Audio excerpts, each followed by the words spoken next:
All right, ever imagine losing like enough cash to buy a whole country? Oh, wow. Crazy, right? Well, that's kind of what happened to Nvidia. Mm. Tech giant, the whole Hmm. shebang, lost, get this, $600 billion. No way. Seriously. Yeah, practically overnight. That's insane. And the cause. What did they invest in their own crypto or something? Nope, even wilder. A Chinese startup, DeepSeek. DeepSeek. Never heard of them. Exactly. Came out of nowhere and just rocked the AI world. Wow. Okay, I'm intrigued. Today we're going deep, like spelunking deep, Love it. into a document all about this crazy event, All right. figuring out what it all means for the future of tech, the whole 9 yards. Big implications. So strap in, we're going to see how DeepSeek flipped the AI game on its head. This is going to be good. But to get it, we got to start with Nvidia, right? Makes sense. They were, what, the kings of AI before all this? Kings, emperors, the whole deal. Yeah. They were the ones making the chips, the GPUs. Right, the brawn behind all the AI stuff we keep hearing about. Yep. All the big AI stuff, large language models, self-driving cars. Nvidia was the engine. Powerful stuff. And their finances.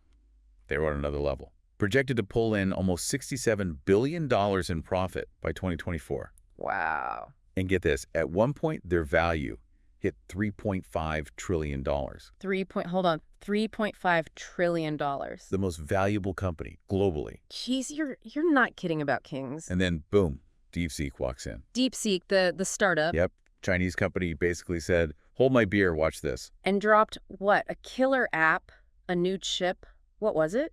They launched their own AI model, called it DeepSeek R1. Okay, and this thing was good. Like, really good. The AI world was stunned, seriously. So they did something groundbreaking. Did they have, like, massive funding? Think pocket change compared to, like, Google or OpenAI. Wait, really? How much are we talking? They built their model with, get this, $5.6 million worth of Nvidia's own tech. That's it. That's less than a rounding error for those giants. David versus Goliath doesn't even begin to describe it. So it wasn't just cheap, it was effective. Oh, super effective. How effective are we talking? DeepSeek R1 Yeah.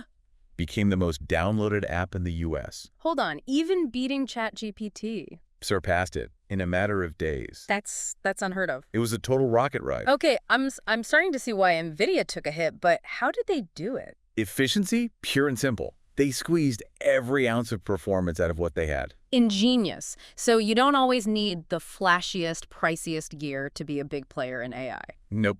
And that brings us to, well, the market crash. This is where Nvidia loses all that money. Buckle up. January 27th, 2025. Mark the date. It's going to be in the tech history books. Big day. Nvidia's stock plummeted 17%. 17. Whoa. Gone. Just like that. That's, what, $589 billion, right? Vanished. Biggest single-day loss for any public company ever. And it wasn't just them, was it? The whole market felt that, right?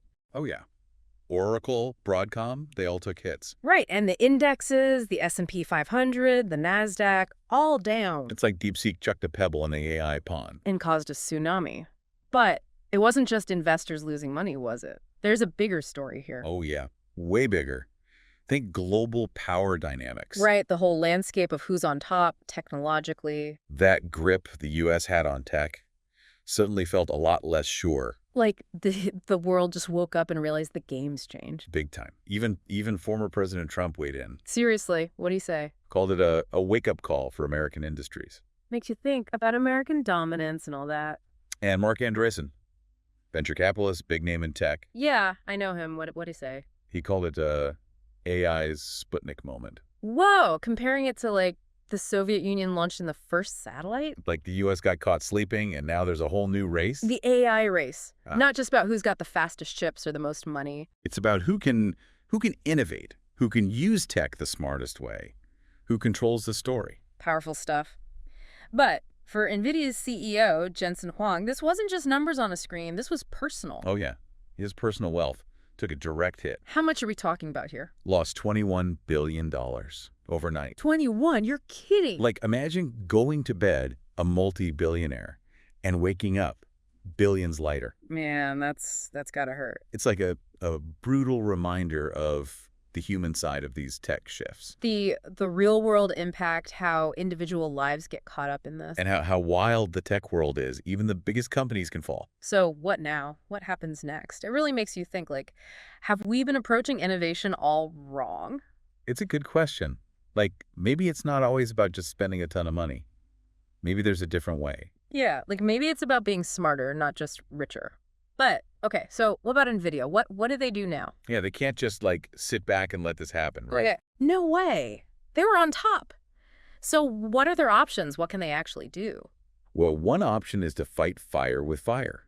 Develop even more powerful chips, even more specialized. Try to beat DeepSeek at their own game. Yeah, like just brute force their way back to the top. But wouldn't that be risky? I mean, DeepSeek kind of showed that brute force isn't everything. Right, exactly. It's like, is bigger always better? Maybe not. So there's another path. Nvidia could focus on, like, efficiency.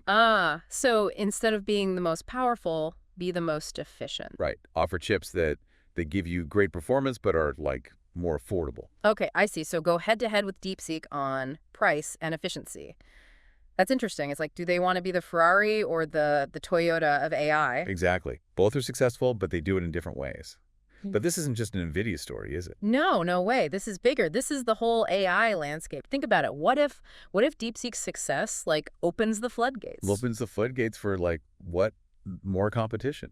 Exactly. Think about all the other startups, especially in China. They see DeepSeek and think, hey, we can do that too. Right, like DeepSeek cracked the door open and now everyone's trying to squeeze through. Yeah, and if that happens, if China has this surge in AI startups, the whole balance of power could shift. We could be seeing the beginning of something huge. It's like the tectonic plates of the tech world are shifting right under our feet. And you know what else we have to think about? Those export controls. The ones on advanced chips, the ones meant to slow China down. Yeah, those. What if those are actually backfiring? What if, by trying to hold China back, the U.S. is actually pushing them to be even more innovative?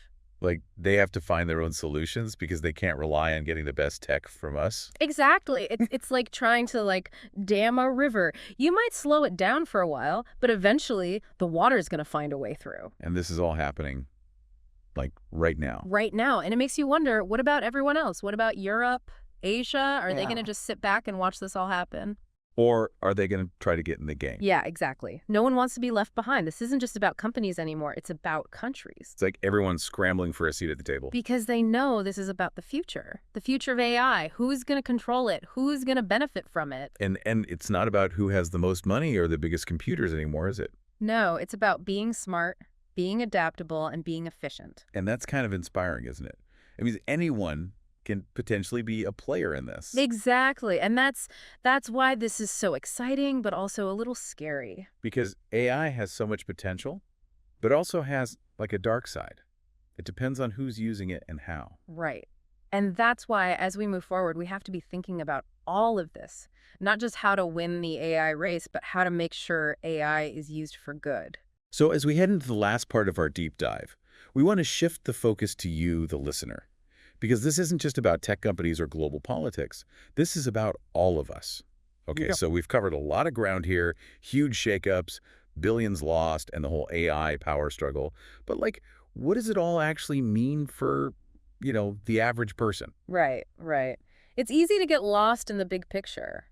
But AI, it's not just headlines. It's going to touch all our lives. Exactly. And DeepSeek's story, I think it had some really important lessons. No matter what you do, what your interests are, like, it all applies. I agree. And I think the biggest takeaway is you got to be adaptable. Things are changing so fast in tech. It's like moving at warp speed. Exactly.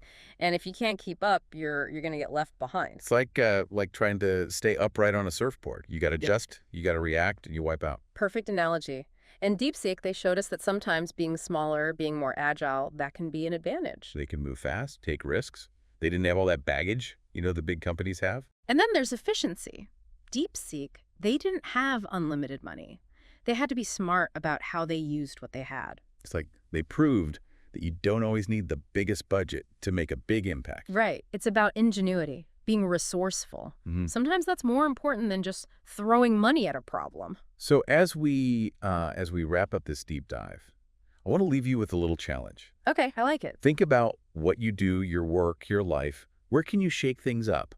Where can you be more adaptable, more efficient? Don't be afraid to, like, question things. The way things are done. Try something new. The AI revolution, it's just getting started. We saw how a small company DeepSeek. Mm. They changed everything. Now it's your turn. What kind of impact are you going to make? How are you going to be a part of this? Because ultimately, the future of AI, it's not being decided by some big corporation or government. It's being shaped by all of us.